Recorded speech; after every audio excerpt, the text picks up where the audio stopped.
دل سے ہے خدا میں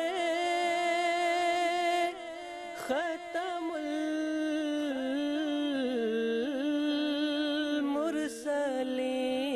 المرسلین، دل سے ہے خدا میں ختم المرسلین،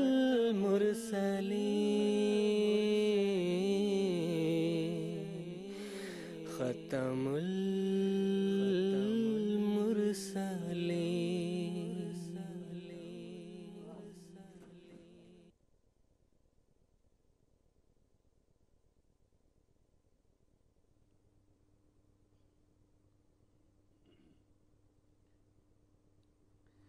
السلام علیکم ورحمۃ اللہ وبرکاتہ۔ ناظرین کرام، قادیان دارالامان سے پروگرام راہ ہدیٰ میں ہم ایک مرتبہ پھر آپ کا خیر مقدم کرتے ہیں۔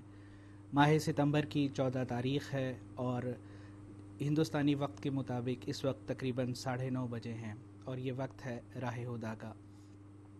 پروگرام راہ ہدیٰ کے متعلق جیسا کہ آپ جانتے ہیں یہ لائیو پیش کیا جاتا ہے اور انٹریکٹیو ہے، یعنی آپ اس میں ٹیلی فون کالز کے ذریعہ ہم سے سوالات کر سکتے ہیں، SMS کے ذریعے اپنے سوالات بھیج سکتے ہیں اور اسی طرح ای میل بھی کر سکتے ہیں اور فیکسز بھی کر سکتے ہیں۔ ہم سے رابطے کی تفصیل اس وقت آپ کی اسکرین پر موجود ہوگی اور وقفے اس پروگرام کے دوران بھی یہ تفصیل آتی رہے گی۔ ناظرین، اس وقت اسٹوڈیو میں میرے ساتھ مکرم دائیں جانب مکرم عطاء المجیب صاحب لون مربی سلسلہ ہیں جو نظارت دعوت اللہ میں شعبہ نور الاسلام میں خدمات سر انجام دے رہے ہیں۔ میں آپ کا پرجوش خیر مقدم کرتا ہوں اور اسی طرح میرے بائیں طرف محترم مولانا محمد حمید کوثر صاحب جو کہ اب ناظرین ان کو اچھی طرح سے جانتے ہیں، ہمارے پروگراموں میں ہمیشہ تشریف لاتے ہیں اور پرنسپل جامعہ احمدیہ کے طور پر خدمات سر انجام دے رہے ہیں۔ میں آپ دونوں حضرات کا پروگرام راہ ہدیٰ میں خیر مقدم کرتا ہوں۔ ناظرین، گزشتہ چند پروگرام سے ہم جو قادیان دارالامان سے سیریز پیش کی جا رہی تھی، اس میں ہم حضرت اقدس مسیح موعود علیہ الصلاۃ والسلام نے جو علمی، ایمانی اور اعتقادی اصلاحات کی تھی اس سلسلے میں گفتگو کر رہے تھے۔ آج کا یہ پروگرام اسی سلسلے کی ایک کڑی ہے اور اسی سلسلے کو ہم اس پروگرام میں آگے بڑھائیں گے۔ تمہیداً میں چند باتیں عرض کرنا چاہتا ہوں۔ اسلام پر 13 صدیاں گزرنے کے بعد اسی کے نام لیواؤں کے ہاتھوں اسلام کے منور اور روشن چہرے کو داغدار کرنے کی پوری کوششیں عروج پر تھیں۔ اس کے روشن چہرے پر گرد کی دبیس تہیں جم چکی تھی۔ اس تاریک زمانہ میں قادیان کی اس چھوٹی سی بستی میں سے ایک آواز بلند ہوئی، میں وہ پانی ہوں جو آیا آسماں سے وقت پر، میں وہ ہوں نور خدا جس سے ہوا دن آشکار۔ یہ آواز سیدنا حضرت اقدس مرزا غلام احمد قادیانی مسیح موعود علیہ الصلاۃ والسلام کی تھی۔ یہ آواز گو کہ کمزور تھی لیکن الہی تائید اس میں ملی ہوئی تھی اور قادیان کی گمنام بستی سے یہ آواز آسمان سے ٹکرا کر ارتعاش بن کر پوری دنیا میں پھیلتی چلی گئی۔ جیسے ہی آواز بلند ہوئی مسلمان حیرت سے اور خوشی کے ملے جلے جذبات سے کہنے لگے کہ گلشن ملت میں ہے باغ میں ملت کے ہے کوئی گلے رانا کھلا، آئی ہے باد صبا گلزار سے مستانہ وار، اور اسی طرح تم مسیحا بنو خدا کے لیے جیسی آوازیں بلند ہونا شروع ہو گئیں۔ لیکن جب حضرت اقدس مسیح موعود علیہ الصلاۃ والسلام کو اللہ تعالیٰ نے فی الحقیقت مسیح موعود کی خلت سے سرفراز فرمایا اور اس دنیا میں آپ کو مبعوث فرمایا تو یہی آوازیں جو اٹھ رہی تھی آپ کے لیے مخالفت کرنے لگیں، اور جیسا کہ ہمیشہ سے ہوتا چلا آیا ہے کہ اللہ تعالیٰ جن کو مبعوث کرتا ہے ہمیشہ زمانہ ان کا مخالف ہوتا ہے، ان لوگوں نے بھی حضرت اقدس مسیح موعود علیہ الصلاۃ والسلام کی مخالفت کرنا شروع کر دی۔ اللہ تعالیٰ کے بھیجے ہوئے مرسلین کا انکار ہمیشہ اللہ تعالیٰ کی ناراضگی کا موجب ہوتا ہے، اسی لیے اس کے بعد سے مسلمان ذلت اور رسوائی کے گڑھے میں گرتے چلے جا رہے ہیں۔ ان میں ایسی ایمانی اعتقادی غلطیاں ہیں اور ایسے توق ان کے گلے میں پڑے ہوئے ہیں جو کہ ترقی کے ہر راستے ان کے اوپر بند کر دیتی ہے۔ حضرت اقدس مسیح موعود علیہ الصلاۃ والسلام نے ان تمام ایمانی اور اعتقادی جو غلطیاں تھیں ان کی اصلاحات کی اور صحیح اسلامی تصور جو تھا وہ دنیا کے سامنے پیش کیا. لیکن افسوس کہ یہ مسلمان وہ عافیت کا وہ اس حصار جو حضرت اقدس مسیح موعود علیہ الصلوۃ والسلام نے باندھا تھا اس کے اندر داخل ہونے کے لیے کسی طرح راضی نہیں ہو رہے ہیں. اور اسی وجہ سے باوجود جیسا کہ میں نے عرض کیا طاقت کے، دولت کے اور عددی اکثریت کے، اس کے باوجود دنیا میں ہر جگہ ذلیل و خوار ہو رہے ہیں. بلکہ اس کے مد مقابل جب ہم دیکھتے ہیں جماعت احمدیہ کو تو ایک چھوٹی سی الہی جماعت ہے، نہ دنیاوی حساب سے نہ کوئی زیادہ طاقت ہے، نہ عددی اکثریت ہے، اس کے باوجود بھی دنیا میں ترقی کرتی چلی جا رہی ہے. حضرت اقدس مسیح موعود علیہ الصلوۃ والسلام نے جو ایمانی اور اعتقادی اصلاحات کی تھی جس کا گزشتہ پروگراموں میں ہم نے ذکر کیا تھا، اسی موضوع کو جیسا کہ میں نے عرض کیا ہم آگے لے کر چلیں گے. حضور صلی اللہ علیہ وسلم نے امام مہدی کے ساتھ ایک پیشگوئی یہ بھی مشروط کی تھی وَيَضَعُ الْحَرْبَ، کہ وہ مذہب کے نام پر لڑی جانے والی جو جنگیں ہیں اور جہاد کے نام پر جو قتال ہے اس کا اختتام کرے گا اور جہاد بالقرآن کرے گا اور قلم کے ذریعہ اسلام کی جو تبلیغ ہے اور اشاعت ہے اس کا کام کرے گا. لیکن مسلمان آج بھی جہاد کے بالکل غلط تصور میں ڈوبے ہوئے ہیں اور پوری دنیا میں طاقت کے زور پہ، تلوار کے زور پر اسلام کو پھیلانا چاہتے ہیں. میں مکرم مولانا محترم محمد حمید کوثر صاحب سے یہ پوچھنا چاہتا ہوں کہ وہ کیا وجوہات ہیں جن کی بنا پر مسلمانوں میں یہ عقیدہ پھیلا، اور وہ رسول جو کہ رحمت للعالمین صلی اللہ علیہ وسلم سب سے زیادہ رحیم تھا، وہ رسول اور رحمت کی تعلیم، شفقت کی تعلیم دنیا میں لے کر آیا، اور اس پر اور اس کے ماننے والوں پر بھی دنیا میں سب سے زیادہ جو ہے وہ ظلم توڑے گئے، لیکن اس کے باوجود وہ ہمیشہ عفو کی تعلیم دیتا رہا. پھر یہ کیسے ہو گیا کہ اچانک اس کے ماننے والے جو ہے وہ جبر کی اور ظلم کی تعلیم دینے لگے؟ اس کا میں آپ سے چاہتا ہوں کہ کچھ تفصیل ہمارے ناظرین کے سامنے پیش کریں. اور دوسرا میں یہ بھی پوچھنا چاہتا ہوں کہ حضرت اقدس مسیح موعود علیہ الصلوۃ والسلام پر بھی یہ الزام لگایا جاتا ہے کہ گویا آپ نے جہاد کو منسوخ کر دیا، ایک جاری چیز کو. تو وہ کون سا جہاد تھا جس کو حضرت مسیح اسلام نے منسوخ کیا، اور کون سا جہاد تھا جس کو آپ نے ہمیشہ کے لیے جاری کیا اور آج بھی وہ جاری ہے؟ اس تعلق سے ہمارے ناظرین کو کچھ تفصیل بتائیں. بڑے آسان الفاظ میں اپنے نوجوانوں کو اور بچوں کو سمجھانے کی کچھ کوشش کرتا ہوں.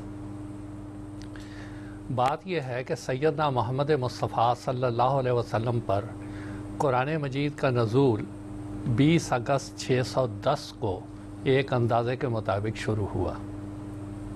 اللہ تعالیٰ نے قرآن مجید میں فرمایا ان الدین عند اللہ الاسلام، کہ اسلام ہی اللہ تعالیٰ کے نزدیک ایک دین ہے جو انسان کے لیے فلاح اور اس کی روحانی اور جسمانی ترقی کے لیے بہت زیادہ ضروری ہے.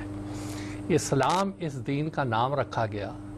اسلام سالمہ یسلم و سلامن، اس کے بہت سے معنی ہیں. ایک معنی اس کے یہ ہیں کہ سلامتی دینے والا، امن دینے والا. چنانچہ حضور صلی اللہ علیہ وسلم نے ایک حدیث میں فرمایا ہے المسلم من سالم المسلمون من یدہ و لسانہ، کہ مسلمان وہ ہے جس کے زبان سے اور جس کے ہاتھ سے مسلمان محفوظ رہیں، سلامت رہیں. یہ قرآن مجید کا نزول مکہ میں شروع ہوا اور رسول کریم صلی اللہ علیہ وسلم نے بلغ ما انزل الیک کے حکم کے مطابق اس کو پہنچانا شروع کیا. اور پھر آپ کو ایک دوسرا حکم بھی ملا کہ ادعو الی سبیل ربک بالحکمت والموعظۃ الحسنہ، کہ اس کو اچھے طریقے کے ساتھ، حکمت کے ساتھ لوگوں تک پہنچاؤ. رسول کریم صلی اللہ علیہ وسلم نے اس کو مکہ میں اہل مکہ تک پہنچایا اور اللہ کے فضل سے وہاں آہستہ آہستہ مسلمانوں کی تعداد بڑھنے لگی. اس میں کوئی شک نہیں کہ مسلمانوں نے انتہائی مظالم کا سامنا کیا، جیسے حضرت بلال رضی اللہ تعالیٰ عنہ، ابو فقیہ رضی اللہ تعالیٰ عنہ، عمار رضی اللہ تعالیٰ عنہ، یاسر رضی اللہ تعالیٰ عنہ. ان ساروں نے مظالم برداشت کیے، مگر آگے سے کوئی انہوں نے رد عمل نہیں دکھایا، کوئی سختی نہیں کی. بہرحال یہ 13 سال کا زمانہ تھا. رسول کریم صلی اللہ علیہ وسلم صبر کے ساتھ، امن کے ساتھ اسلام کو پہنچاتے رہے.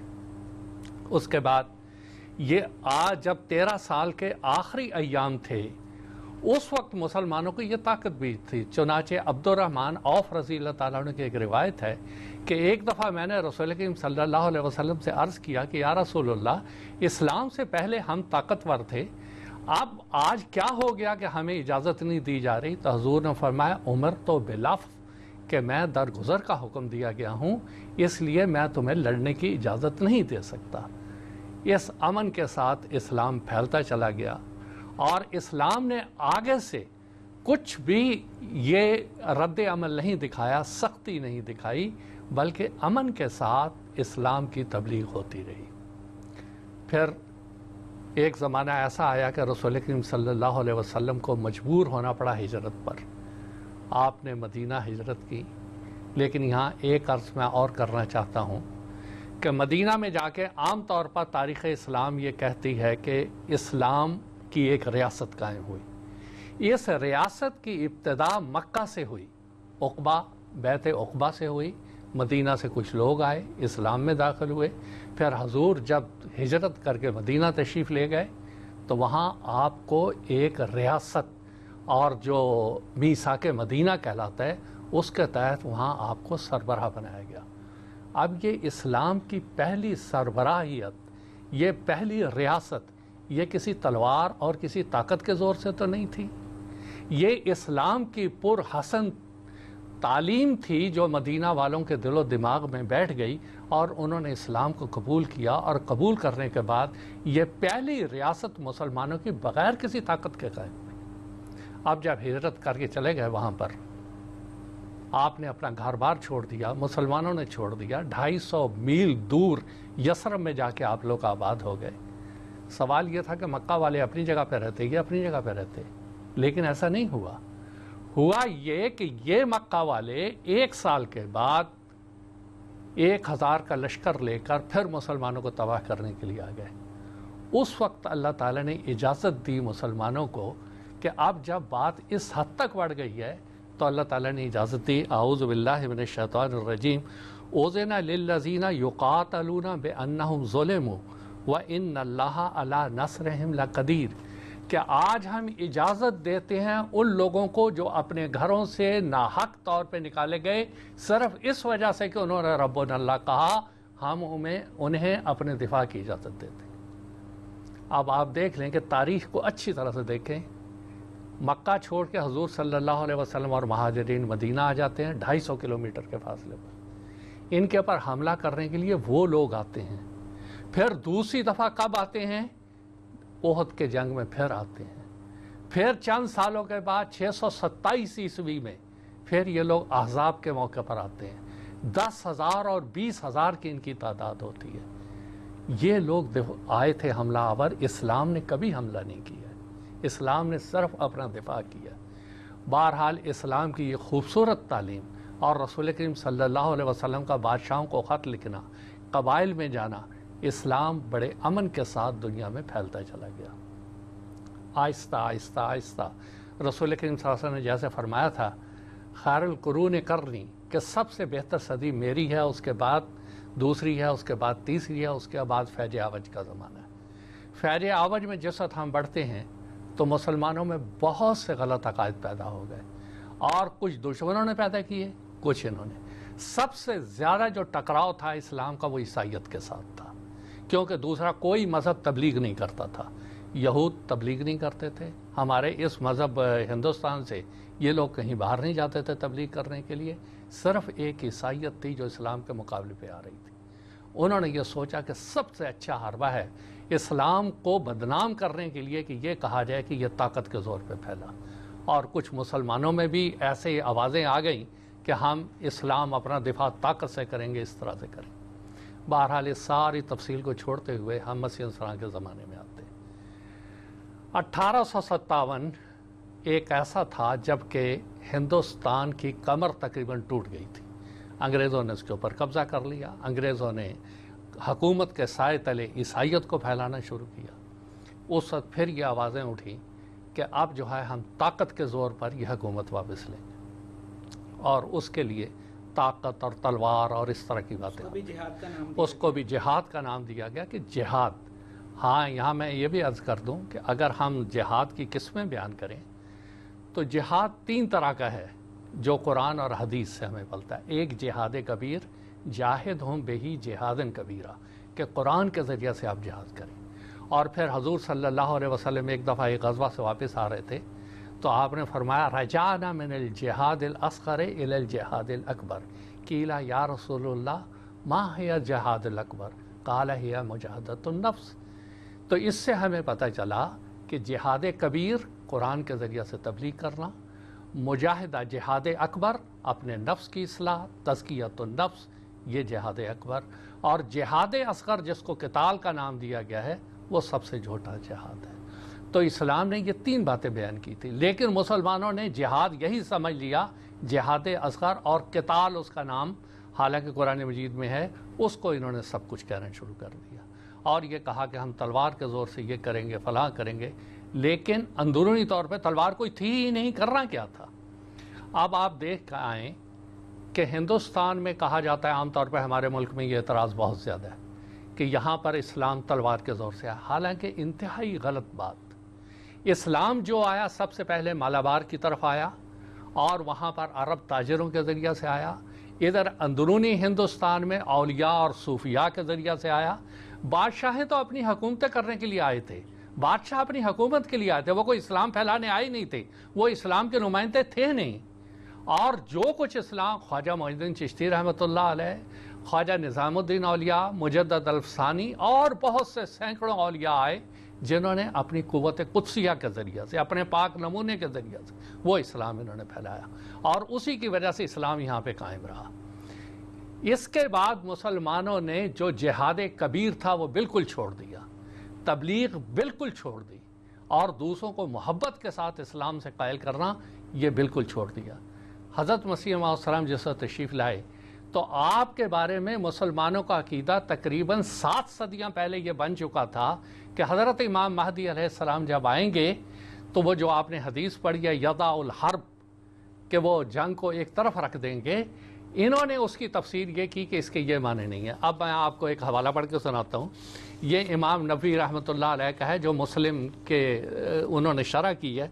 وہ یہ فرماتے ہیں اما قولہ صلی اللہ علیہ وسلم یضع الجزیۃ او حرب، یعنی رسول کریم صلی اللہ علیہ وسلم کا یہ فرمان کہ حضرت عیسیٰ جزیہ کو موقوف کر دیں گے، اس کا صحیح مفہوم یہی ہے کہ وہ جزیہ قبول نہیں کریں گے، وہ کفار سے صرف ان کا اسلام لانا قبول کریں گے اور ان سے اپنے آپ کو جو جزیہ دے کر چھڑانا چاہے گا تو وہ اسے قبول نہ کریں گے، بلکہ مسیح علیہ السلام ان سے صرف اسلام کو ہی قبول کریں گے. اگر کوئی اسلام نہ لائے گا تو اسے قتل کر دیں گے. امام ابو سلیمان الخطابی وغیرہ نے حضور صلی اللہ علیہ وسلم کی حدیث کی یہی تشریح کی ہے. اب یہ اس زمانے کی بات ہے. اس کے بعد نواب مولوی نور الحسن خان صاحب جو نواب صدیق حسن خان صاحب کے بیٹے ہیں، وہ اقتراب الساعت میں اپنی کتاب میں لکھتے ہیں کہ جب امام مہدی آئیں گے سارے بادشاہ روئے زمین کے داخلے اطاعت ہو جائیں گے. مہدی اپنا ایک لشکر طرف ہندوستان کے روانہ کریں گے، یہاں کے بادشاہ توق باگردن ہو کر ان کے پاس حاضر کیے جائیں گے، سارے خزانے ہند کے بیت المقدس بھیج دیے جائیں گے، وہ سب خزائن ہلیہ بیت المقدس ہوں گے، کئی برس تک مہدی اسی حال میں رہیں گے. یہ تھا ان لوگوں کا عقیدہ اور یہ اس کا نام رکھ رہے تھے جہاد، اور اس طرح سے یہ چاہتے تھے کہ اسلام دنیا میں غالب آئے گا اور اس طرح سے ہم دنیا فتح کریں گے. حضرت مسیح موعود علیہ السلام نے آ کے اس کی صریحاً تردید کی کہ یہ جو تفسیریں، یہ جو تشریحیں تم کر رہے ہو یہ انتہائی غلط ہے. اسلام جہاد کا حکم دیتا ہے اور جہاد 2 طرح کا ہے، ایک امن کے زمانے میں جہاد اور وہ جہاد کبیر ہے اور وہ ہے تبلیغ، اور ایک ہے دفاع میں. اور حضور نے فرمایا کہ اس وقت جہاد کے التوا کی بات میں کر رہا ہوں، منسوخ ہونے کی بات نہیں کر رہا ہوں میں، کیونکہ یہ قرآنی حکم ہے، اس کو کوئی منسوخ نہیں کر سکتا. ہاں جو جہاد اصغر خاص حالات میں کیا جاتا ہے اس کی عصر حاضر میں ضرورت نہیں، عیسیٰ مسیح کر دے گا جنگوں کا التوا، وہاں منسوخ نہیں آپ نے فرمایا، بلکہ اس زمانے میں اس کی کوئی ضرورت نہیں ہے. اور حضرت مسیح صاحب فرماتے ہیں اب چھوڑ دو جہاد کا اے دوستو خیال، دین کے لیے حرام ہے، دین کی بات کی جا رہی ہے یہاں پہ، دین کے لیے حرام ہے اب جنگ اور قتال، کیوں بھولتے ہو تم یدع الحرب کی خبر، کیا یہ نہیں بخاری میں؟ دیکھو تو کھول کر، فرما چکا ہے سید کونین مصطفیٰ، عیسیٰ مسیح جنگوں کا کر دے گا التوا۔ منسوخ کی بات نہیں ہے کہ وہ منسوخ کر دے گا، ہاں آئندہ اگر کبھی حالات پیدا ہوتے ہیں اپنے دفاع کے تو قرآن کا یہ حکم ساری المفعول ہوگا۔ آگے یہ فرماتے ہیں یہ حکم سن کے بھی جو لڑائی کو جائے گا وہ کافروں سے سخت ہزیمت اٹھائے گا۔ اب آپ دیکھ لیں پچھلے 100-125 سال کی تاریخ، یہ دین کے نام پہ جب بھی اٹھے، جب بھی انہوں نے کہا کہ دین کے ذریعے سے ہم لڑائی کریں گے، آج تک مسلمانوں کو کہیں کامیابی نہیں ہوئی۔ حالانکہ اللہ تعالیٰ نے ابھی جو میں نے آیت پڑھ کے سنائی، وَإِنَّ اللَّهَ عَلَىٰ نَصْرِهِمْ لَقَدِيرٌ، کہ اللہ تعالیٰ ان کی نصرت پر قادر ہے، لیکن ان کا ناکام ہو جانا یہ بتا رہا ہے کہ ان کو نہ اللہ تعالیٰ کی تائید حاصل ہے نہ اللہ تعالیٰ کی نصرت حاصل ہے۔ حضرت مسیح موعود علیہ السلام نے جہاد کبیر کیا، اسلام کی خوبصورت تعلیم کو دنیا میں پھیلایا، یورپ میں پھیلایا۔ ایک پچھلے پروگرام میں ہم اس پہ بات کر بھی چکے ہیں کہ 1885 میں حضرت مسیح موعود علیہ السلام نے اسلام کی صداقت کے لیے نشانات دکھانے کے لیے 20,000 سے زیادہ اشتہارات پوری دنیا میں اور یورپ اور امریکہ تک میں بھجوائے، اور آپ نے فرمایا اسلام کی تبلیغ کے لیے، اسلام کے احیاء کے لیے اللہ تعالیٰ نے مجھ امام مہدی اور مسیح موعود کو بھیجا ہے، جو اسلام کی زندگی کے نشانات دیکھنا چاہے وہ میرے پاس آ کے رہے، میں اسے اسلام کی صداقت کے نشان دکھاؤں گا۔ اور حضرت مسیح موعود علیہ السلام کی جب یہ کتابیں یورپ میں گئیں اور اس کا انگریزی میں ترجمہ ہوا، انہوں نے دیکھا یہ اسلام کسی اور قسم کا اسلام ہے۔ اب آپ دیکھیں کہ مسیح موعود علیہ السلام نے جو جہاد کیا اس کی مختصر ایک مثال بتاتا ہوں اور اس کے بعد اس جواب کو ختم کرتا ہوں۔ اس زمانے میں ایک بیروس صاحب تھے، عیسائیوں کے پادری تھے، ہندوستان میں انہوں نے کئی جگہ لیکچر دیے۔ لیکچر دیتے ہوئے وہ یہ کہتے ہیں کہ اب وہ دن دور نہیں جب کہ مسیح اپنے شاگردوں کے ساتھ مکہ میں داخل ہوگا اور وہاں صلیب کی چمکار وہاں تک پہنچے گی۔ یہ ان کو نظر آ رہا تھا عیسائیوں کو اس وقت تبلیغ میں کہ اب عنقریب ہم وہاں پہنچنے والے ہیں۔ اور 1900 کی بات ہے، مولانا نور محمد صاحب نقشبندی انہوں نے اس کا اعتراف کیا کہ پادری لیفرائے امریکہ سے آئے اس بات کا حلف اٹھا کے کہ سارے ہندوستان کو میں عیسائی بنا لوں گا، اور ان کے الفاظ میں پڑھ کے سناتا ہوں اور پتہ چلے گا کون سا جہاد مسیح اسلام میں کیا ہے۔ وہ فرماتے ہیں تب مولوی غلام احمد قادیانی کھڑے ہو گئے اور اس کی جماعت سے کہا عیسیٰ جس کا تم نام لیتے ہو دوسرے انسانوں کی طرح فوت ہو چکے ہیں، اور جس عیسیٰ کے آنے کی خبر ہے وہ میں ہوں، بس اگر تم سعادت مند ہو تو مجھے قبول کر لو۔ اس ترکیب سے اس نے یعنی مرزا غلام احمد صاحب قادیانی نے لیفرائے کو اس قدر تنگ کیا کہ اس کو پیچھا چھڑانا مشکل ہو گیا۔ اس ترکیب سے مرزا صاحب نے ہندوستان سے لے کر ولایت تک کے پادریوں کو شکست دے دی۔ یہ ہے لفظ شکست، یہ ہے جہاد جو مسیح السلام نے کیا۔ اعتراف کر رہے ہیں خود ان کے مسلمان اور عیسائی کہ مرزا غلام احمد صاحب نے جو جہاد کیا اس میں ہمیں شکست ہوئی اور آپ فتح یاب ہوئے۔ اگلے جواب میں انشاءاللہ تعالی وہ آئے گا مولانا ابوالکلام آزاد صاحب نے مسیح انسان کے بارے میں کیا کہا ہے، لیکن یہاں لفظ شکست خود یہ اعتراف کر رہے ہیں کہ مرزا صاحب نے یہاں سے لے کے ولایت تک کے پادریوں کو شکست دی۔ یہ تھا وہ جہاد کبیر جو حضرت مسیح موعود علیہ السلام کر رہے آئے تھے، اور یہ اللہ تعالیٰ نے قرآن مجید میں فرمایا تھا هو الذی ارسل رسولہ بالہدی ودین الحق لیظہرہ علی الدین کلہ۔ بالہدی ودین الحق، اس کو تلوار کے ساتھ نہیں بھیجا تھا، اس کو بالہدی اور دین الحق کے ذریعہ سے بھیجا تھا تاکہ تمام ادیان باطلہ کے اوپر اسلام کو غالب کر دے۔ اور یہ اعتراف موجود ہے، یہ نہیں اس طرح کے اور بھی ہیں، وقت اجازت نہیں دیتا وہ پڑھنے کا۔ تو اس طرح حضرت مسیح صلی اللہ علیہ وسلم نے تمام ادیان کو، جتنے ادیان تھے ان کے سامنے ان کو شکست تک پہنچایا اور اسلام کو بدلائل غالب کیا، نشانات کے ساتھ غالب کیا۔ اور یہ تھا وہ جہاد کبیر جو حضرت مسیح صلی اللہ علیہ وسلم نے کیا۔ اور یہ جہاد اصغر اور یہ جو جہاد کی باتیں کر رہے ہیں مجھے یہ بتائیں پچھلے 100 سال میں کیا کیا ہے انہوں نے؟ کون سی جماعت ہے جس نے یہ جہاد کیا؟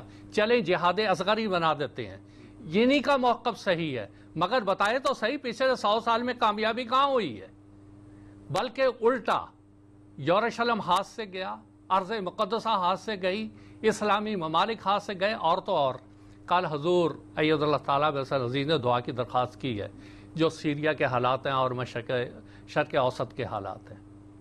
ابھی میں نے ایک حدیث پڑھ کے سنائی، رسول اکرم صلی اللہ علیہ وسلم کا فرمانا المسلم من سلم المسلمون من لسانہ و یدہ، مسلمان وہ ہے، یہ بخاری کی حدیث ہے، جس کے ہاتھ سے مسلمان اور اس کی زبان سے مسلمان محفوظ رہیں۔ آج سیریا میں جو کچھ ہو رہا ہے، کیمیکلز استعمال کیے گئے، ہزاروں ہزار انسان مر رہا ہے، مارنے والے بھی اپنے آپ کو مسلمان کہہ رہے ہیں، مرنے والے بھی مسلمان کہہ رہے ہیں۔ اس حدیث کے مطابق مسلمان رہے کہاں؟ حضور صلی اللہ علیہ وسلم کی اس حدیث کے مطابق ان کے ید سے، ان کے ہاتھ سے جب مسلمان ہی محفوظ نہیں تو کہاں اسلام؟ اور یہی وہ لفظ ہے لا یبقى من الاسلام الا اسمہ، اور یہی امام مہدی علیہ السلام کا کام تھا کہ اسی طرح سے اسلام کا احیاء کریں جیسے محمد صلی اللہ علیہ وسلم نے کیا، اور وہ مسیح موعود علیہ السلام نے کر کے بتا دیا۔ جزاکم اللہ، بہت بہت شکریہ محترم مولانا محمد حمید کوثر صاحب نے۔ ناظرین، بڑی ہی تفصیل اور وضاحت کے ساتھ جہاد کے اس مسئلے پر روشنی ڈالی ہے۔ میں مختصراً صرف اتنا عرض کرنا چاہوں گا کہ جو مسلمان ممالک ہیں اکثر جہاد کا نعرہ لگاتے ہیں۔ جو مولانا صاحب نے آیت پیش کی تھی آپ نے، جس میں جہاد کی اجازت دی گئی ہے، اس میں اللہ تعالیٰ نے بڑا واضح فرمایا ہے ان اللہ علی نصرہم لقدیر، کہ اللہ تعالیٰ جب جہاد کی اجازت دیتا ہے تو پھر اللہ تعالیٰ وعدہ بھی کرتا ہے کہ میں باوجود اس کے کہ تم کمزور ہو اور طاقت نہیں رکھتے، اس کے بعد میں تمہیں غالب کر کے دکھاؤں گا۔ لیکن آج حالت یہ ہے، کیا اللہ تعالیٰ اپنے وعدے کو بھول چکا ہے؟ اللہ تعالیٰ تو اپنے وعدے نہیں بھولتا۔ آج ہر جگہ مسلمان جہاں جہاد کے نام پہ قتال کر رہے ہیں، وہاں ہر جگہ جو ہے وہ ذلیل و خوار ہو رہے ہیں۔ ایسا تو ہو نہیں سکتا کہ اللہ تعالیٰ ایک طرف تو حلہ شیری دے دے کہ جاؤ لڑو میں پیچھے ہوں تمہارے، لیکن جب وہ جہاد پہ جائیں اور پیچھے سے جو ہے ان کا ساتھ نہ دے۔ تو یہ مسلمانوں کی حالت خود بتا رہی ہے کہ جس قتال کو وہ جہاد کا نام دے رہے ہیں وہ جہاد ہے ہی نہیں، اور جہاد کی شرطیں جو ہے وہ مفقود ہیں۔ اور حضرت اقدس مسیح موعود علیہ السلام نے جیسا کہ آپ نے فرمایا کہ جہاد کو منسوخ نہیں کیا بلکہ جہاد کے نام پہ قتال کو منسوخ کیا، کہ منسوخ نہیں کیا بلکہ آپ نے فرمایا کہ ابھی اس کی ضرورت نہیں ہے، یہ ملتوی ہے۔ اور ساتھ پیشگوئی کے رنگ میں حضور نے فرمایا کہ یہ حکم سن کے جو بھی لڑائی کو جائے گا وہ کافروں سے سخت ہزیمت اٹھائے گا۔ تو آج ہزیمت اٹھا رہے ہیں مسلمان۔ اور جیسا کہ آپ نے فرمایا کہ اصل وہ جہاد ہے جو حضرت اقدس مسیح موعود علیہ السلام نے کیا، کہ جہاد جو ہے وہ قلم کا جہاد، جس کے ذریعہ اسلام کی تعلیمات دنیا میں حضور نے روشناس کروائیں۔ تو اسی سلسلے کو میں آگے بڑھاتے ہوئے ہمارے جو مجیب صاحب ہیں ان سے میں یہ پوچھنا چاہوں گا کہ حضرت اقدس مسیح موعود علیہ السلام نے جو اپنی زندگی میں عظیم الشان قلمی جہاد کیا، اور ایک جو مثال ہے اور ایسا لٹریچر یادگار چھوڑا جو ہمیشہ آپ کو خراج تحسین پیش کرتا رہے گا، اور حضرت اقدس مسیح موعود علیہ السلام کو اللہ تعالیٰ نے سلطان القلم کا بھی لقب عطا کیا تھا۔ تو وہ آپ کے علم کلام کی کیا خصوصیات تھی اور کس طرح سے آپ نے جو ہے وہ اسلام کا جو قلمی رنگ میں جو ہے دفاع کیا اور جہاد کیا، جہاد بالقرآن؟ تو اس تعلق سے میں چاہتا ہوں کہ آپ ناظرین کے سامنے کچھ تفصیل پیش کریں۔ بسم اللہ الرحمن الرحیم۔ حضرت مسیح موعود علیہ السلام کی جو بعثت کا زمانہ تھا، حضرت مسیح موعود علیہ السلام کا وہ زمانہ ایسا تھا مذاہب کے حالات کے اعتبار سے، اور خصوصاً اسلام پر دیگر مذاہب کے حملوں کے اعتبار سے، کہ ہر طرف سے لوگ اور بڑے بڑے علماء، جید علماء یہ محسوس کر رہے تھے کہ اس زمانے میں ایک جدید علم کلام کی ضرورت ہے۔ علامہ شبلی نعمانی نے ایک کتاب لکھی ہے علم الکلام کے نام سے۔ وہ اس میں بیان کرتے ہیں کہ اس وقت مذہبی خیالات کا بھونچال سا آ گیا ہے، اور مذہبی افق غبار آلود ہو گئی ہے، اور ہر طرف سے یہ آوازیں آ رہی ہیں کہ ایک جدید علم کلام کی ضرورت ہے، اور ہر ایک نے اس ضرورت کو محسوس کیا ہے۔ پھر وہ یہ بات بھی بیان کرتے ہیں کہ کچھ کتابیں لکھی بھی گئی ہیں ہندوستان سے بھی اور دیگر ممالک سے، لیکن جو علم کلام تحریر کیا گیا ہے وہ دو قسموں کا ہے۔ یا تو وہی جو پرانے زمانے میں جو مسائل بیان کیے جاتے تھے، دور از کار مسائل اور دلائل پیش کیے جاتے تھے، یا تو وہی دہرا دی گئی ہیں، یا پھر یورپین خیالات اور اعتقادات کو بنیاد بنا کر قرآن مجید کو اور احادیث کو زبردستی کھینچ تان کر ان کے ساتھ ملانے کی کوشش کی گئی۔ تو گویا علامہ شبلی نعمانی کے مطابق باوجود اس کے کہ کچھ کتابیں لکھی گئی تھی لیکن ضرورت پوری نہیں ہو رہی تھی، جدید علم کلام کی ضرورت جو سب محسوس کر رہے تھے وہ کہیں سے بھی پوری نہیں ہو رہی تھی۔ چنانچہ یہ وہی زمانہ ہے جس میں یہ ضرورت محسوس کی جا رہی تھی اور جس میں حضرت مرزا غلام احمد صاحب قادیانی علیہ الصلاۃ والسلام کو اللہ تعالیٰ نے مسیح موعود امام مہدی بنا کر مبعوث کیا اور اسلام کے دفاع کے لیے کھڑا کیا۔ چنانچہ آپ نے اعلان کیا کہ حال کے علوم جدیدہ جس قدر بھی حملے کریں، جس قدر ہتھیار پہن کر چڑھ چڑھ کر آئیں اور اسلام پر حملے کریں، بالآخر ان کو ہزیمت اٹھانی پڑے گی، انجام کار ان کو شکست اٹھانی پڑے گی۔ چنانچہ جیسا کہ آپ نے بھی ابھی ذکر کیا کہ آپ علیہ الصلاۃ والسلام کو اللہ تعالیٰ نے سلطان القلم قرار دیا تھا اور آپ کی قلم کو ذوالفقار علی کا خطاب عطا فرمایا تھا۔ چنانچہ آپ نے زمانے کے عین مطابق مخالفین نے جس طریقے سے حملے کیے، جس حربے کو اسلام پر اعتراضات کرنے کے لیے اور اسلام پر حملے کرنے کے لیے استعمال کیا، اسی حربے کے ذریعے آپ نے ان کا جواب دے دیا، اور وہ حربہ تھا قلم کا حربہ۔ چنانچہ آپ نے اپنی قلم کو استعمال فرما کر تمام مذاہب کے اعتراضات کا جواب دیا، جیسا کہ میرے محترم استاد محترم کوثر صاحب نے بھی یہ بیان فرمایا کہ کس طرح حضرت مسیح موعود علیہ الصلاۃ والسلام نے مخالفین کے اعتراضات کے جوابات دیے اور عظیم الشان جہاد کا کام سر انجام دیا۔ چنانچہ اس جہاد کے متعلق ایک شعر میں آپ خود بیان فرماتے ہیں کہ صف دشمن کو کیا ہم نے بحجت پامال، سیف کا کام قلم سے ہی دکھایا ہم نے۔ تو گویا آپ کے زمانے میں جیسا کہ بھی ذکر ہوا، تلوار کی ضرورت نہیں تھی بلکہ قلم کی ضرورت تھی، اور آپ نے بخوبی اس جہاد کو سر انجام دیا اور بخوبی اس جہاد کے ذریعے اسلام کا دفاع فرمایا آپ نے۔ چنانچہ اس جہاد کے ذریعے، اس عظیم الشان کارنامے کے ذریعے آپ نے جو عجیب انقلاب آمیز، انقلاب انگیز لٹریچر پیدا فرمایا، وہ ایسا لٹریچر تھا کہ معاندین اور مخالفین بھی اس لٹریچر کا استعمال کرنے پر مجبور تھے۔ چنانچہ ایک پادری نے ایک کتاب لکھی ہے مسیحی دین کا بیان، اس میں اس نے مختلف قسم کے دلائل بیان کیے ہیں، قرآن مجید کا ذکر فرمایا ہے اور جماعت احمدیہ کی تعلیمات کا ذکر فرمایا ہے، اور کہتا ہے کہ جماعت احمدیہ کی جو تعلیمات اور جو دلائل اس کتاب میں بیان کیے گئے ہیں، اس کا صرف یہ مقصد ہے، صرف یہ وجہ ہے کہ جو دیگر مسلمان حضرات ہیں وہ باوجود اس کے کہ مخالفین میں سے ہیں، حضرت امام مہدی علیہ السلام کو نہیں مانتے، لیکن باوجود اس کے اس علمی کلام کو استعمال کرتے ہیں، ان دلائل کو استعمال کرتے ہیں۔ کوئی یہ تھی وہ چھاپ، یہ تھی وہ تاثیر حضرت مسیح موعود علیہ الصلوۃ والسلام کے علم کلام کی کہ دشمن بھی اس کو استعمال کرنے کے لیے مجبور تھا۔ حضرت محترم مولانا مرحوم دوست محمد صف شاہد نے ایک کتاب لکھی ہے 20ویں صدی کا علمی شاہکار، ہمارے انٹرنیٹ پہ ویب سائٹ پہ، ہماری جماعتی ویب سائٹ پہ کتاب موجود ہے۔ انہوں نے اس میں 20 حوالوں کا ذکر کیا ہے، ایسے حوالوں کا جو انہی معاندین نے، انہی علماء دیگران جنہوں نے مسیح موعود علیہ الصلوۃ والسلام کو قبول نہیں کیا لیکن مسیح موعود علیہ الصلوۃ والسلام کے علم کلام کو استعمال کیا، چاہے وہ نثری علم کلام تھا، چاہے وہ منظوم علم کلام تھا، اسلامی تعلیمات کے متعلق تھا یا اسلامی دلائل کے متعلق تھا، ہر قسم کے علم کلام کو انہوں نے استعمال کیا ہے۔ اور یہ جو علم کلام حضرت مسیح موعود علیہ الصلوۃ والسلام کا تھا، جس کی یہ تاثیر اور یہ چھاپ تھی، اس کی کچھ خصوصیات تھیں جس کی وجہ سے مخالف بھی اس کو استعمال کرنے کے لیے مجبور تھا، اور وہ خصوصیات یہ تھیں، سب سے پہلی خصوصیت، سب سے بڑی خصوصیت یہ تھی کہ حضرت مسیح موعود علیہ الصلوۃ والسلام کو یہ علم کلام اللہ تعالیٰ نے عطا فرمایا، یہ اللہ تعالیٰ کا عطا کیا ہوا علم کلام تھا جس کو حضور علیہ الصلوۃ والسلام تحریر فرماتے تھے۔ چنانچہ آپ نے ایک جگہ یہ واضح طور پر بیان بھی فرمایا کہ کل ما اقول من انواع حسن البیان او من تفسیر القرآن فہو من اللہ الرحمن، کہ میں جو بھی احسن طریق پر دلائل بیان کر رہا ہوں یا قرآن مجید کی تفسیر بیان کر رہا ہوں، قرآن مجید کے دلائل پیش کر رہا ہوں، یہ صرف اور صرف اللہ تعالیٰ کی طرف سے، اللہ تعالیٰ جو رحمان خدا ہے، عطا کرنے والا ہے، اس کی طرف سے وہ دلائل ہے، اس کی طرف سے عطا کردہ علم کلام ہے جو میں پیش کر رہا ہوں۔ پھر آپ کے علم کلام کی ایک خصوصیت یہ تھی کہ آپ کا سارا علم کلام، آپ کے سارے دلائل جو ہے وہ قرآن مجید کے ارد گرد گھومتے ہیں۔ قرآن مجید آپ کا محور تھا، تمام دلائل قرآن مجید سے آپ نے لیے، اور تمام دلائل کی بنیاد قرآن مجید ہوا کرتا تھا۔